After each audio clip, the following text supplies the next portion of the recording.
Are you ready to untangle from your past, recover from heartbreak, and revive your life? This is Soul CPR with your host, Ann Papayoti. We've all had soul-crushing experiences and lost ourselves in our pain, but there is a way out. On this podcast, Amazon best-selling author, award-winning life coach, and advice columnist Ann Papayoti helps us navigate the path from heartbreak to healing. So now, please welcome the host of Soul CPR, Ann Papayoti. Hello, everyone, and thank you for joining me today for this episode of Soul CPR Healing Out Loud. And ladies, I'm going to be talking to you directly, and gentlemen, I'm talking to you so that you can talk to the women that you love. And joining me for this important conversation is Dr. Maria Papayoti. And she's a scientist who specializes in oncology, immunology, and respiratory. And you may notice we have the same last name. And that's because, yes, we are related. She is more than a well-studied, research-driven, brilliant scientist. She is also a fun, loving, compassionate, and kind woman herself. She is my sister-in-law. So welcome to the show, Maria. Thanks for having me, Ann, and thank you for that lovely introduction. Of course. Well, today I often talk about matters of the heart, as my audience knows, and today we are going to talk about the heart, but as an organ and the health of that organ, but we're going to talk about other matters of women's health. And women's health is more than just a wellness check, isn't it, Maria? Yes, it is. It's about the mind, the body, and the spirit. Mind, body, and spirit. Now, that is something I've talked about before. I've talked about the mind-body connection, at least, maybe not so much spirit, but I will talk more about that, I'm sure, in future episodes. And speaking of future episodes, next month, the month of May, is Mental Health Awareness Month. And I'm just going to go ahead and ask you now, will you join me for an episode then? I would love to. All right, we will talk more about mental health next month in honor of Mental Health Awareness Month. And Maria, you heard it now. She's agreed to join me for that topic. So as I've mentioned in previous episodes, we cannot separate mind and body. And, you know, we're going to today then, let's just go ahead and focus on the body. It will connect to mind, and we'll make those connections a little bit later, but let's really focus on the mind. So Maria, when women go for a checkup, when we do, you and I, what are we usually thinking about when we go for an annual checkup? We usually don't go together. No, we don't. Actually, we don't. No, I can't say that we have. Maybe next time. Okay. No, all joking aside, right? So even for myself, I think about the gynecological tests, right? So as everybody knows, pap smears, breast health, breast testing. Those are the things that we think about. Our sexually reproductive organs, our breasts, but what else do we think about? Well, those are all critical, obviously, but that's not necessarily comprehensive. Do we have other organs, Ann? I think we're more than our reproductive organs, aren't we, in our sexual parts? Would you say? That is correct. I mentioned the heart earlier. Yeah? We did mention the heart. Yeah. So there's more critical to our overall well-being. So what about the heart, Maria? How important? How important is our heart? Our heart health. Our heart health. So, Ann, do you think everybody knows that the number one killer for women is cardiovascular disease? Well, I don't know. I know it now, and I know there's been more awareness lately because of the American Heart Association, right? The Red Dress campaign. That's right. Would you like for me to tell the audience a little bit about that? Yes, please do. So this is on their website as well. Like I mentioned, cardiovascular disease, number one killer of women. We should all keep that in mind. Some statistics for you. Nearly 45% of women ages 20 and older are living with some form of cardiovascular disease. That's staggering, I find. Isn't that staggering? Yeah. So women experience unique life stages such as pregnancy and menopause that can put them at increased risk for cardiovascular disease. So we also have to keep that in mind. Yeah. You asked me if I think people are aware. I really don't know, and that's why we're talking about it, right? I I have become more aware, I think, because of the American Heart Association's Wear Red for Women campaign every February. Some of you may have seen that or maybe have participated in those campaigns. It's because it's kind of fun to wear a red dress, right? And to raise money. But are you also checking your heart health? And Maria, as you know, about a year and a half ago, um, I learned that I have cardiovascular disease. And I've never had high cholesterol. I've never had high blood pressure. In fact, I have low blood pressure, like it, rather low blood pressure. Like I have to check myself when I stand up. You don't have diabetes. I don't have. That's risk right. factors. I don't have those risk factors. I don't smoke. I have a healthy lifestyle. A lot of my listeners know by now that I'm a fitness instructor. I exercise regularly. Yes, she does. I eat fairly well. I balanced diet. In fact, okay, Odie's interrupting my dog that I've told y'all about. He's over here climbing on me over here. Odie's, I think he's caring for me right now. But I may have never known until it was quite possibly too late that I have cardiovascular disease had it not been for my brother. So shout out to George. Thank you.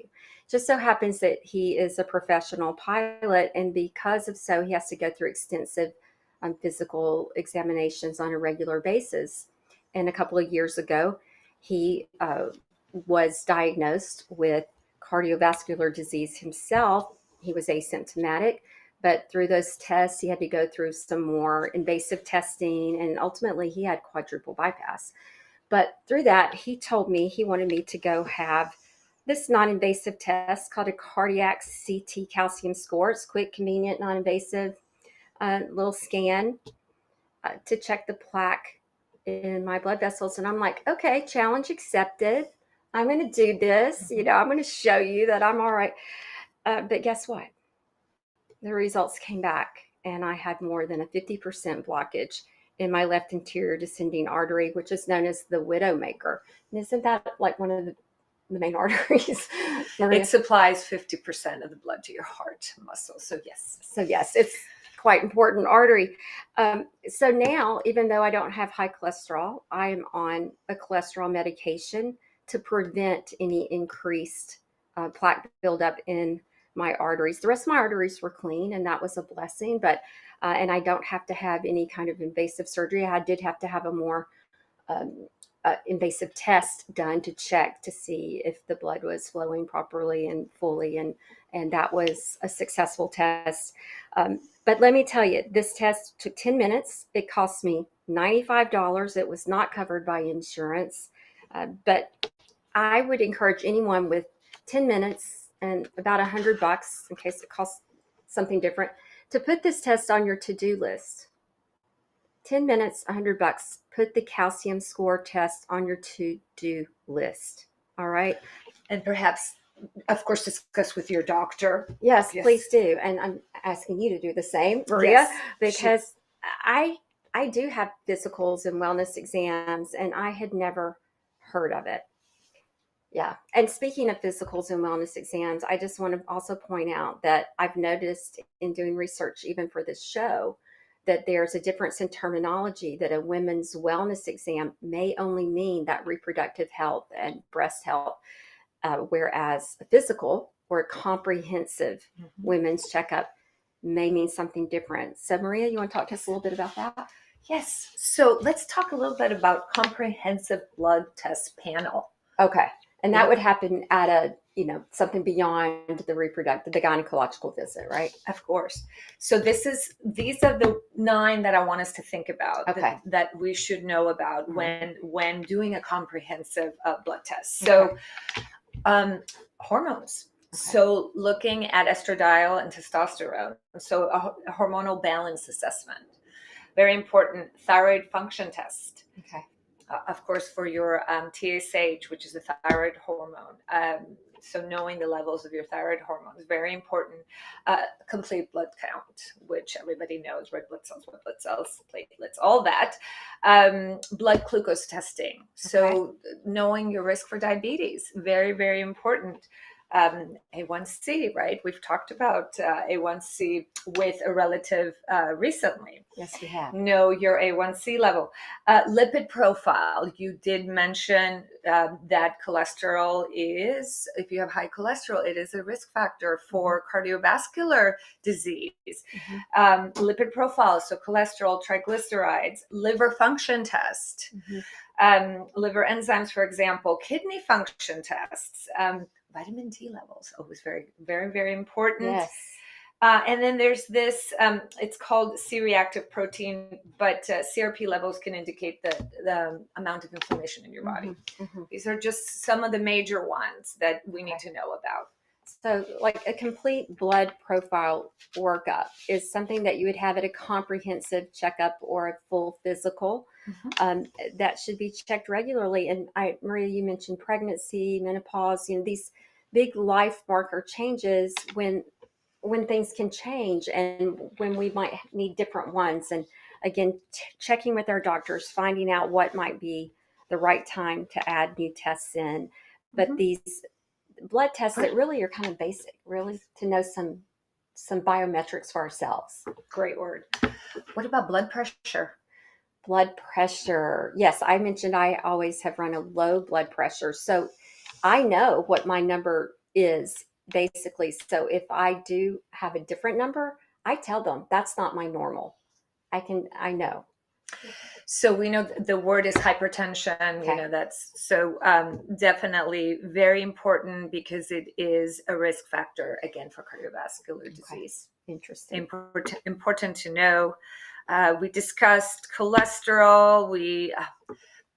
What else would you like for us to discuss? There's just a couple of things you mentioned that I want to talk about. You mentioned vitamin D, and I, having lived in Montreal for 14 years in Canada, I ended up having a low vitamin D one time and had prescription vitamin D for a while to boost me before I went then on the drugstore version of vitamin D. But keeping your vitamin D levels up, because exposure to sun can help, right? But then we also have to be careful with our skin. With our skin. So it's a balance. There's a balance, but I didn't even know there was this prescription level of vitamin D that some may need, but it's something I often mention. It affects mood also. So it's something I often mention to clients to make sure that they have their vitamin D checked. You talked about thyroid, and I do know that affects so many women one way or another. And it's something that can be an underlying factor for so many other symptoms. Absolutely. Thyroid is very, very important. So for metabolism, energy levels, and a lot of really vital bodily functions. Amazing. All right. Well, we've thrown a whole bunch out there at you in a short amount of time. And so this is a good time for us to take our first commercial break. But when we come back, we're going to talk more than just about cardiovascular being the number one killer of women. We're going to talk about what are the other things that really show up that we need to pay attention to in our lives. So don't go far, and we're going to be back with more Soul CPR. Mike Zorek, a three-time California state champion in Greco-Roman wrestling at 114 pounds. Mike, blind since birth, was born in Hartford, Connecticut. He was a six-time national placer, including 2 seconds, 2/3, and 2/4. He also won the Veterans Folk-Style Wrestling twice at 152 pounds. In all these tournaments, he was the only blind competitor.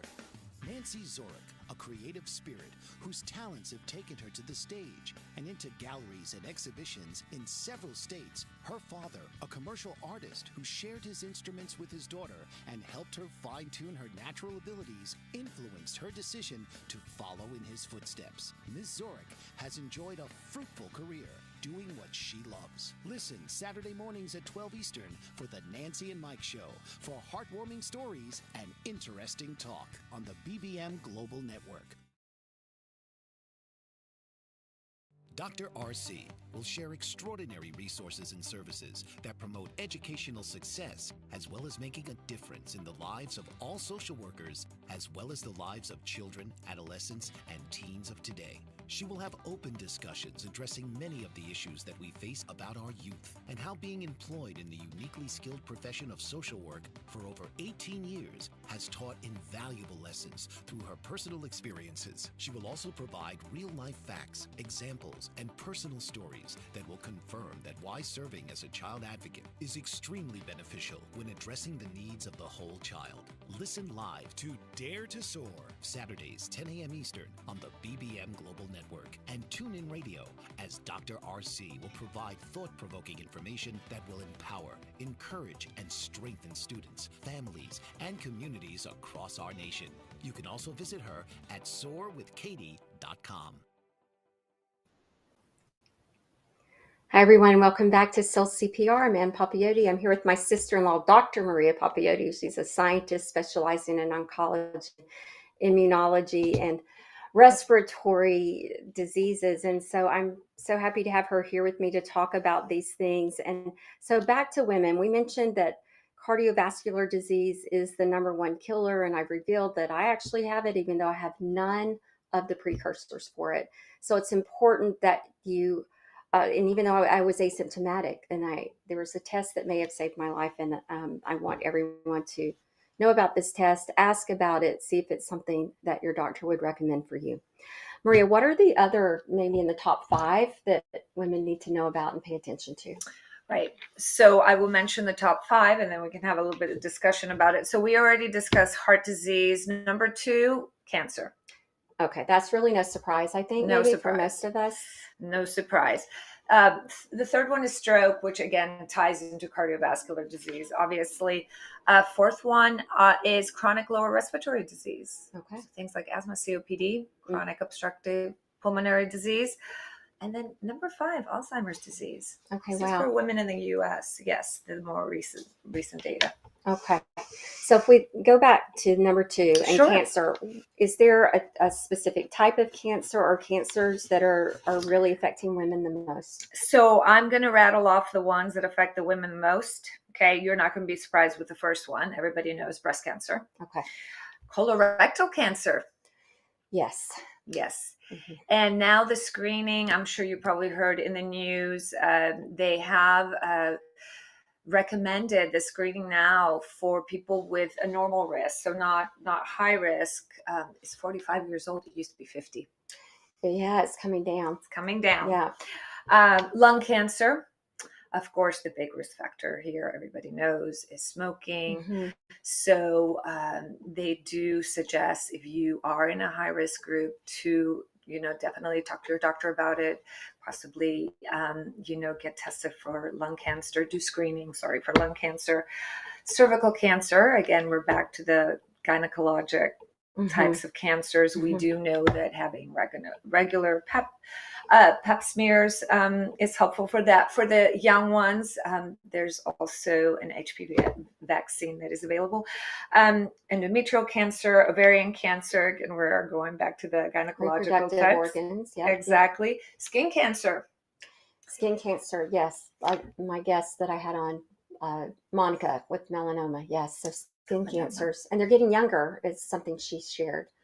The diagnosis. So obviously going to a dermatologist for your screening is very important, and always wearing sunscreen. I don't know how good we're all about that. Right. I'm better than my husband, your brother. I'll share that. Okay.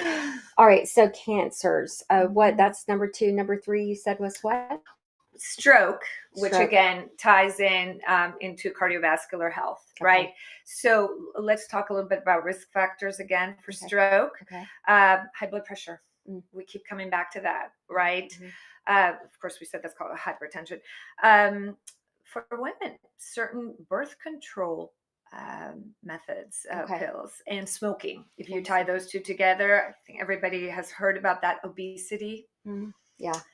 That is a risk factor. Diabetes. Okay. And cholesterol. So we've mentioned a lot of these. Again, it goes back to cardiovascular health. Okay. And the fourth one was? Chronic lower respiratory disease. All right, this is in your wheelhouse. This is in my wheelhouse. So COPD, chronic obstructive pulmonary disease, really the number one risk factor in developed countries, because there's different ones in developing countries. In developed countries is smoking. Is smoking. There Is we go. smoking. Again. Air pollution doesn't help. All right. Yeah. Air pollution doesn't help. And then asthma, which, that there's an allergic component to asthma. So really for asthma, it's just to have a good allergist and be on the right medication to be controlled, for your asthma to be controlled. And of course, if you're an asthmatic, smoking is not a good idea. Gotcha.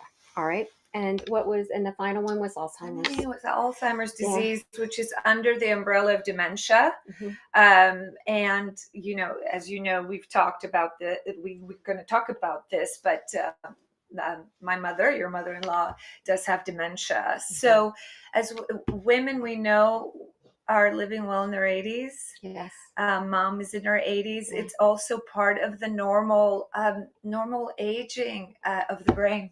Right. So what can we do? Yeah. Keep active, right? Keep active, yeah. Keep active. So some things that we can do is cognitive training. Okay. So learning new things. Yeah. Which I think you're going to talk to us about. Mm-hmm. Again, physical activity, blood pressure control. These are some of these things we've been talking about. Yeah. Yeah. Wonderful. Thank you for sharing those.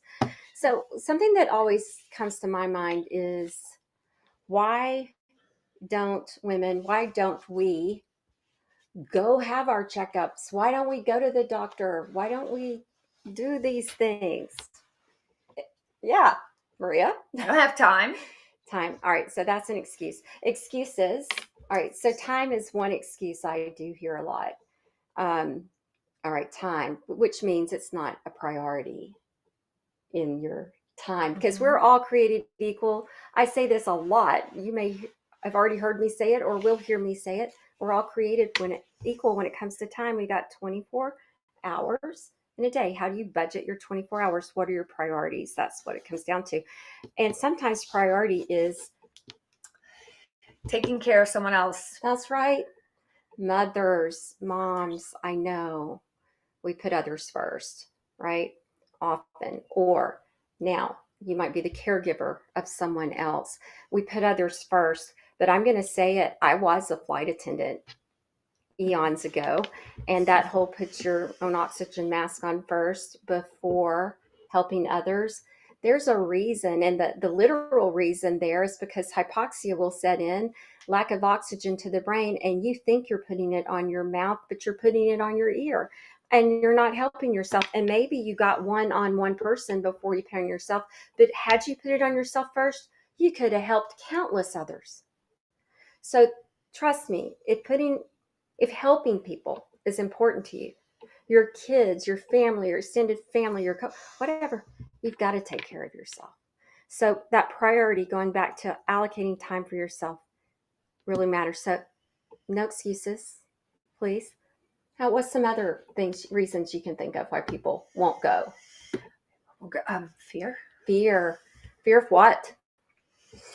Of knowing that maybe you do have a health issue. Yeah. So fear of maybe that diagnosis. In the show I did with Monica, that we're talking about with the skin cancer, dealing with the diagnosis and then coping with it. So what I don't know won't hurt me. Maybe it doesn't hurt. She was talking about her husband really pushed her into going.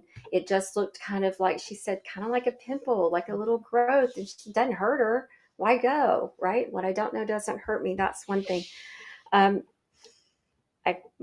I've heard people with just have an attitude that of maybe that might be the attitude. What I don't know doesn't hurt me. Or it might be, when I lose weight, I'll go. Or when I stop smoking. When I stop smoking. I don't want the doctor to fuss at me. I don't want a bad report card, quote unquote. Mm-hmm. I want to wait until I've met a certain metric to go to get my physical results. Mm-hmm. I want to fix something first, right? Okay. ladies, these are excuses and they're not helping you. So Maria and I are here to try to help you help yourself. So why should you go? We hope we don't have to convince you of that based on everything we've already told you. Cardiovascular disease being the number one killer of women. What if I say this? American Heart Association says it's the number one killer of new moms. Maternal mortality rates in the U.S. are on the rise, especially amongst the African American community. Hypertension, preeclampsia, gestational diabetes, and preterm birth and placental abruption can contribute to an increased risk of heart disease later in life. And when I was sharing this with Maria, I said, oh my gosh, I had 2 preterm births, 2 of my children. And I'm like, I wonder if that I'd never heard this before. Maria mentioned menopause. That's another time. It's another pivotal life change, right? Well, that is a time when we know that the cholesterol will change, right? Right. And especially in menopause is because we have a decrease in our estrogen levels, which is protective of heart disease. So that's how it ties together. So the decrease in estrogen. Yeah. So, all right. So there's so many reasons to go. When I think about, I'm often trying to encourage people to practice gratitude. Midlife used to be the top of life expectancy. Maria mentioned women are living into their 80s. So I'm finding gratitude for that, taking care of this vehicle that carries us through life and finding gratitude for it and taking care of it. So knowing our numbers, paying attention to our risk factors is important. What about dental health, Maria? What about dental health? What about dental health? You just had a visit to the dentist. I have to admit, it had been a few years since I had been, and my dentist reassured me that there's really just now a surge of people coming back post-COVID. But dental health really ties into our overall well-being, does it not? Absolutely. Yes. Okay. Yeah. Comprehensive. You mentioned, going to the doctor and doing that physical. Yeah. You want to talk a little bit about family history? Oh, yeah. You know what?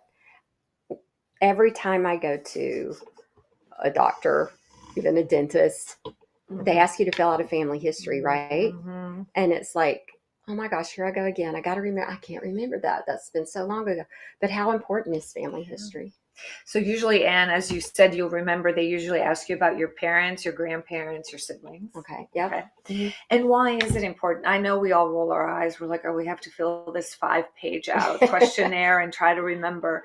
Yeah. But basically, it's because family history is important when it comes to these types of diseases. And I'm going to rattle off again. Okay. Diabetes, dementia, yeah, certain types of cancer, high cholesterol, obesity, asthma, heart disease, blood clots, arthritis, kidney disease, depression, high blood pressure. Yeah, they did ask me all those questions. They did. Yeah. So I imagine the more we can learn about our family history, the better it's going to help us help our healthcare providers make sure they do offer us the most important tests. So, for example, my brother having this test, our dad had heart valve disease. He didn't have artery blockage, right? So there wasn't, a history in that way. So, and if my brother wasn't a pilot, he would never have had the more intensive and invasive tests that he had because he didn't have the markers that would have sent him further either for a normal test. So lots of things that, we have to be our own advocate. That's what I'm going to say about that. Our own health advocate in every sense of the word. But the more we know about our family history, the more we can be an advocate for our own preventative health care, if you will. Is that a good way to put that? Yeah, okay. Very well put. All right. Well, this is a good time for us to go to our next commercial break. So don't go far. We're going to come back with more Soul CPR. But men, you're not off the hook because I think it would be a good Father's Day episode to talk about how to encourage the men in our lives Mm-hmm. to take care of their health, because I have the feeling they avoid going to the doctor too. Even more. Even more so. Even more. All right. We'll be back in just a moment. Are you struggling to care for elderly parents or a spouse? Do you wonder if being a caregiver is making you sick? Are you worried about taking time off work to care for elderly parents and balance work, life, and caregiving? Has caregiving become exhausting and emotionally draining? Are you an aging adult who wants to remain independent, but you're not sure how? I'm Pamela D. Wilson. Join me for the Caring Generation radio show for caregivers and aging adults, Wednesday evenings, 6 Pacific, 7 Mountain, 8 Central, and 9 Eastern, where I answer these questions and share tips for managing stress, family relationships, health, well-being, and more. Podcasts and transcripts of The Caring Generation are on my website, PamelaDWilson.com, plus my caregiving library, online caregiver support programs, and programs for corporations interested in supporting working caregivers. Help, hope, and support for caregivers is here on The Caring Generation and PamelaDWilson.com.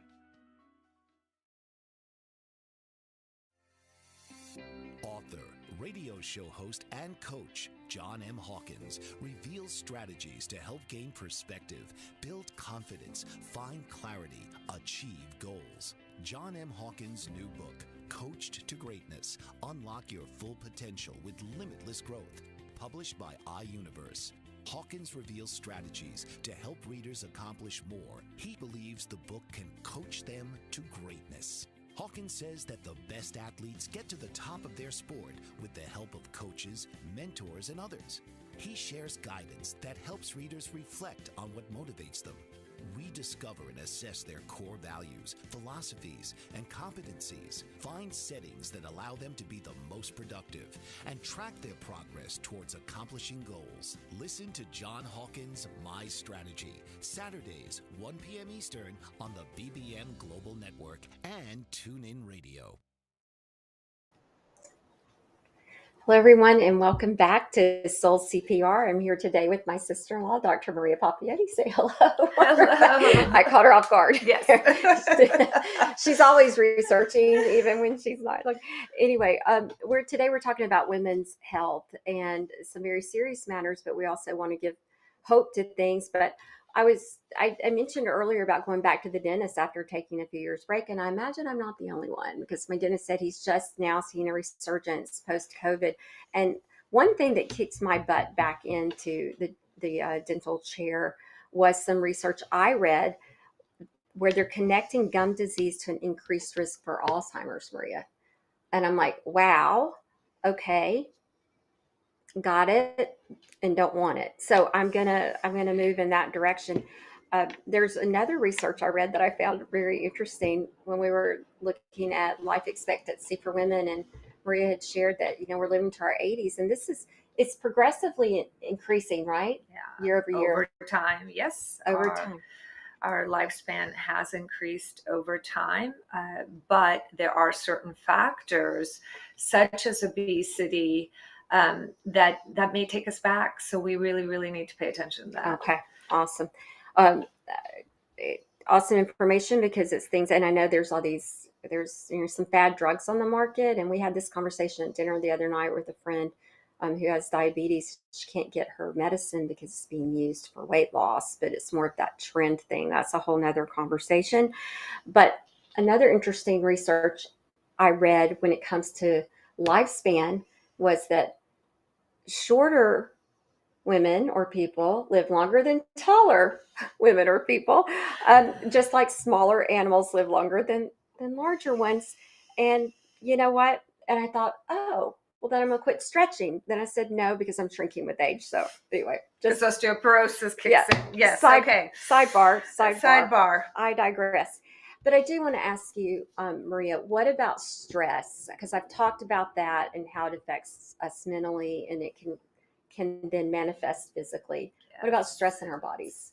So we've all heard of cortisol, right? So the stress hormone and other stress hormones, but cortisol are very important. So the response to these types of stress hormones for a short period of time is okay, because it's the way the body has to react to a situation, right? So, and you've talked about this before. I have heard you talk about this before: fight, flight, or freeze.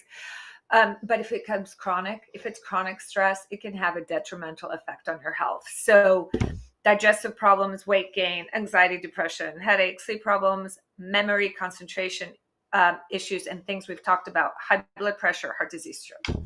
Well, there you go.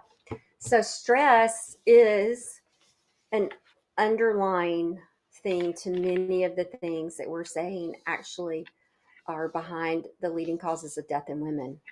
So, ladies, we have to learn how to manage stress. Okay? We have to learn how to manage stress.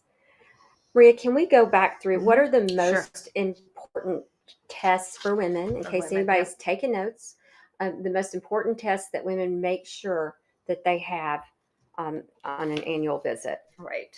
I'm going to rattle some off and then you add. I will. From your personal experience. So you back to gynecological type of tests, right? So pap smear, we already talked about. Right.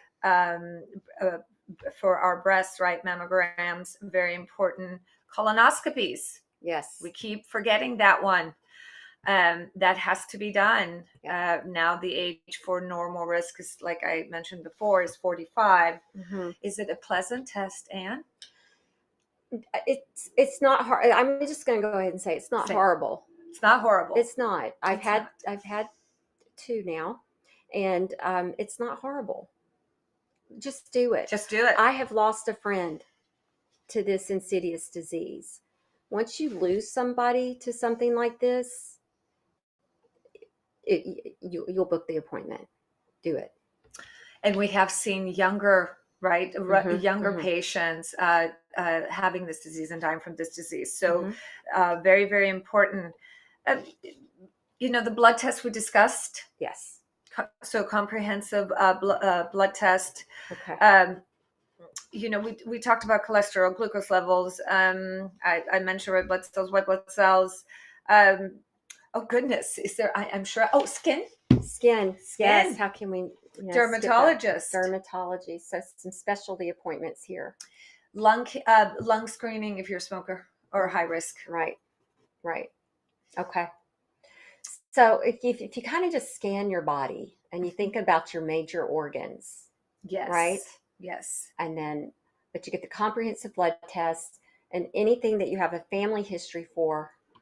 Good way of putting it. Is that a good way just to think through that, right? And again, discuss with your doctor because he or she will be able to tell you, if you need anything extra besides the normal tests that are done out there in screening. And a resource that we were looking at, and Dan will put it on the screen at the end of the show, is womenshealth.org. It will give you some information and give you also a comprehensive list of things that you can look for yourself and some ideas. But what we can control, things that we can do to stay on top of our health, and we've alluded to some. The first thing that's coming to mind for me right now is schedule these appointments. That's very good. Right? Schedule these annual appointments. What else, Maria?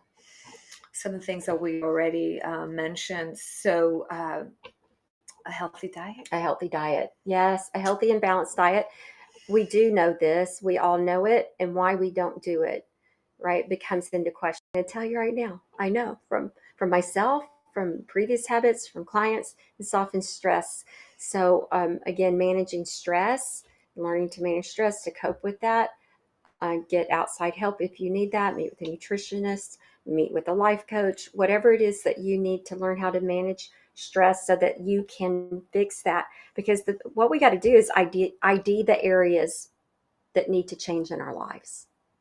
ID the areas that need to change in your lives. And if that's one of them, that's one of them. Okay. Balanced diet. What else, Maria? Exercise regularly?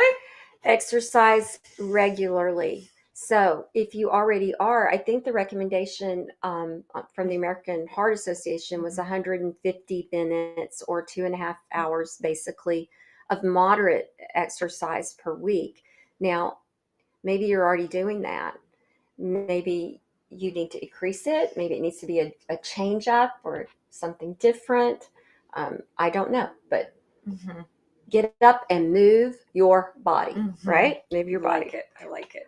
What else would you say? Well, that ties in, right? The diet and the exercise ties in with maintaining a healthy weight.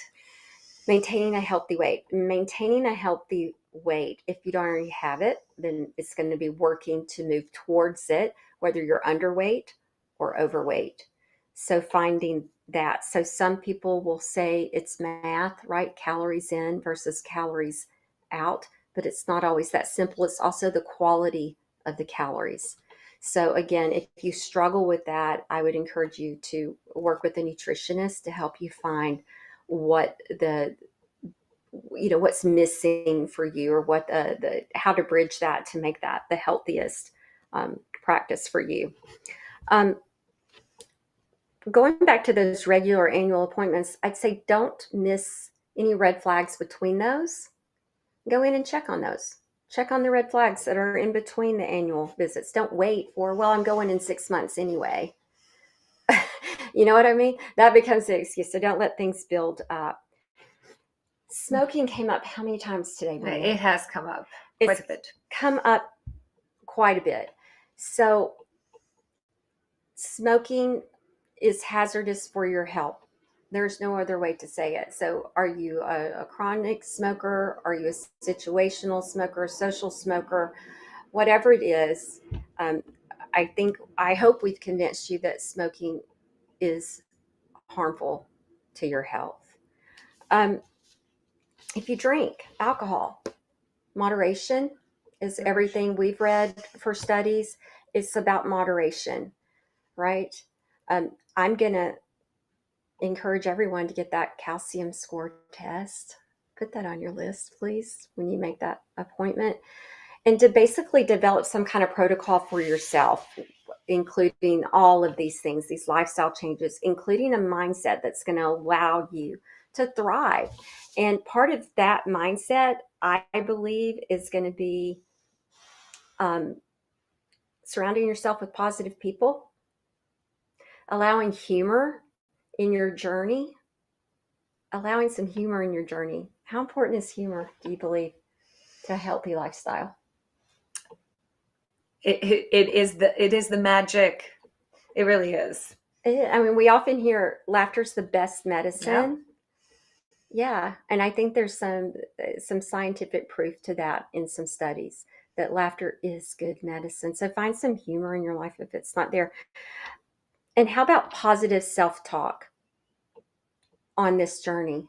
Because you might not be where you want to be, but if you're moving to where you want to be going, as long as you're making that forward progress. That's what I say as I teach fitness. It's about progress over perfection.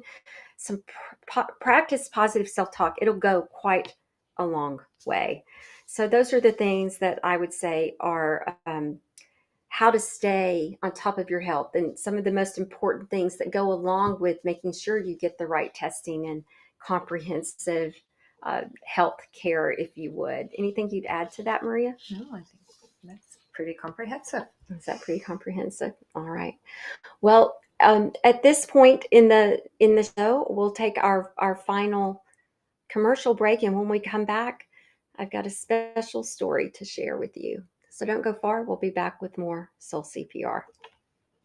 Dr. RC will share extraordinary resources and services that promote educational success, as well as making a difference in the lives of all social workers, as well as the lives of children, adolescents, and teens of today. She will have open discussions addressing many of the issues that we face about our youth, and how being employed in the uniquely skilled profession of social work for over 18 years has taught invaluable lessons through her personal experiences. She will also provide real-life facts, examples, and personal stories that will confirm that why serving as a child advocate is extremely beneficial when addressing the needs of the whole child.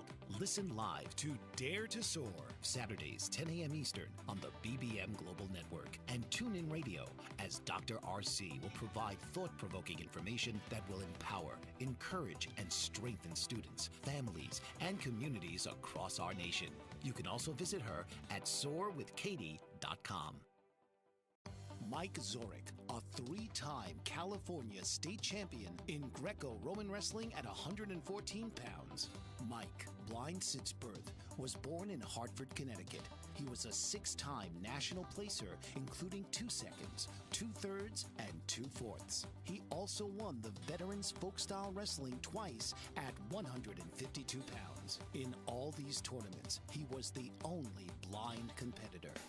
Nancy Zorich, a creative spirit whose talents have taken her to the stage and into galleries and exhibitions in several states. Her father, a commercial artist who shared his instruments with his daughter and helped her fine-tune her natural abilities, influenced her decision to follow in his footsteps. Ms. Zorich has enjoyed a fruitful career doing what she loves. Listen Saturday mornings at 12 Eastern for the Nancy and Mike Show for heartwarming stories and interesting talk on the BBM Global Network.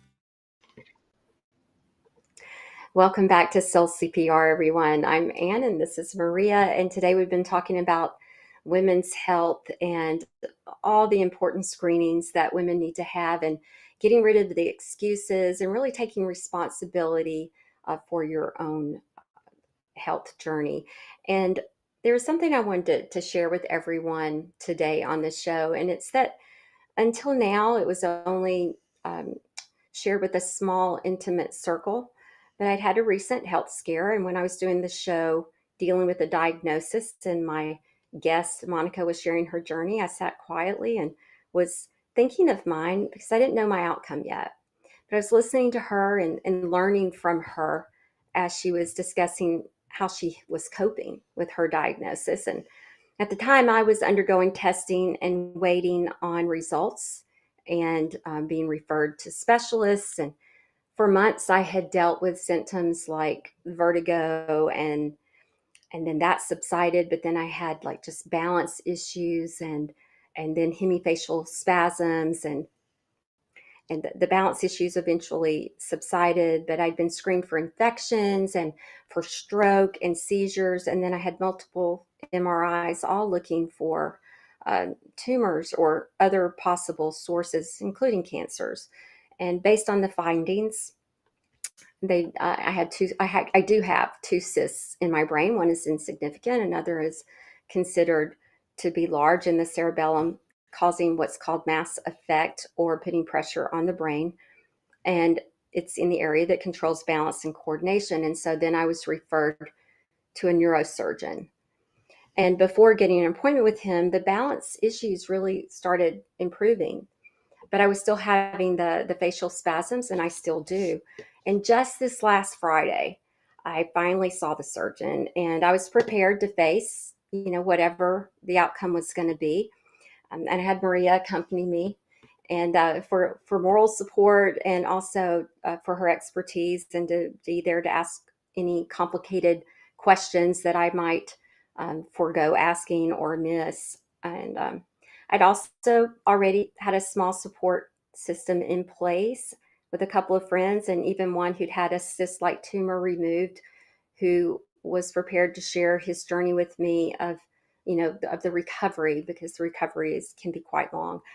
And I wanted to know the reality, right? I wanted to know what I was facing, but I was waiting to hear that based on what the diagnosis would be. I didn't want to prepare myself for something that I would worry about or fear, right? And here's where that humor comes into play. I'd even chosen a really cute short hairstyle should they have to open up my skull, right? I was trying to think future positive, if you will. And I'm relieved to say that my report, because of the balance issues having dissipated, my surgeon said, well, this changes everything and there'll be no surgery. And I was like, whoa. And I was so relieved that, I really was just kind of giddy almost the rest of the appointment. And with the facial spasms, because I said, they're not debilitating for me. They're not changing my life in any way. And he said, well, the surgery for that is too risky. We're not doing that either. We're not going into your head. I'm like, great. This is all good news. And so it's simply follow up in another year with an MRI. That works for me. So now what I want you, the listeners, really to hear from my story, and I appreciate the opportunity to share it, is that are really 7 things, okay? And those 7 things are that I had symptoms that were not normal for me. So what did I do? I consulted my general practitioner doctor, and he from there ran some tests. Based on those results, there were ongoing tests. And as my symptoms worsened, I was then referred out to specialists who then ordered more tests relevant to those symptoms. And the tests are important because it's just as important to rule things out as it is to diagnose, right? The next thing that was so important that I want you to know is that I was not an alarmist. I wasn't going to let myself go to just worrying about all the possibilities. But at the same time, I did share the burden because there was fear involved. I did share the burden with a small, intimate group who I knew could support and lift me and not go off into and not make me worry more, right? I had that support. And the last thing that I want to share with you that I did was I waited well. The surgeon only did consults on Fridays, and because I'd made plans for that spring break with my family to go to Hawaii, as some of you know from previous show, I was going to be gone 2 Fridays in a row. And then I had a graduation and a wedding, and then his office was closed for Good Friday, so it took me 5 weeks to get in to see him. I could have easily become anxious. And what we focus on or magnify grows. And that's stress, right? We're worried about something happening or not happening. So, and so the things we know to do that Maria and I talked about earlier about, eating well, sleeping well. Maybe we didn't talk about that, but sleeping well, living about exercising, living that healthy life. So I focused on, instead of worry, my general health and well-being. And do you know what the surgeon said? He said, you have everything going for you. The first 2 things we learn in medical school about health, and I quote Dr. Kerr, is don't smoke and don't get fat. All right? He said you can't control genetic markers, but you can choose to lead an active lifestyle as you do. His prescription for me was travel. And I went, check, I just went to Hawaii. He said, have an adventure. I said, check, I just swam with the turtles, the sea turtles. It was like a lifetime goal. He said, connect with people. I'm like, check, all the time, weddings, graduations, book club, friends. I said, Doc, that's why it took me so long to see you.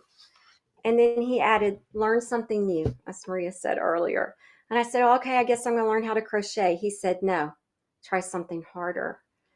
So I'm working on that, ladies and gentlemen. I'll figure that out and I'll let you know. So in summary, the best health advice that I can share with you today is live your best life. So I encourage you to ask yourself, what is the one thing that you can start doing or stop doing to improve your overall health and well-being starting today?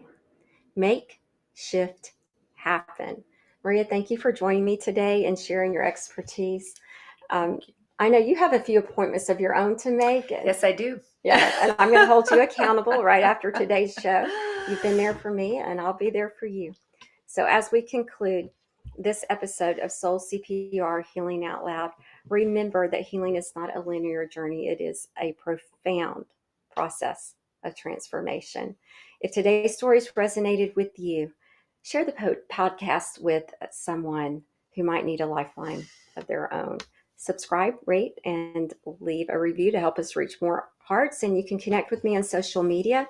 It's Skyview Coaching on Facebook or at Ann Papayoti on all the other social media outlets. Let me know your thoughts, your stories, and the topics you'd like to explore in future episodes. So until next time, may you find strength in your vulnerability and courage in your journey. Thank you for listening. Breathe deeply, love openly, and live soulfully. This has been Soul CPR with host Ann Papayoti. Breathe life back into your spirit with each episode, where she and special guests explore the relationships that hurt us and discover that healing can only begin with you. Tuesdays at 3 p.m. Eastern on the Bold Brave TV network.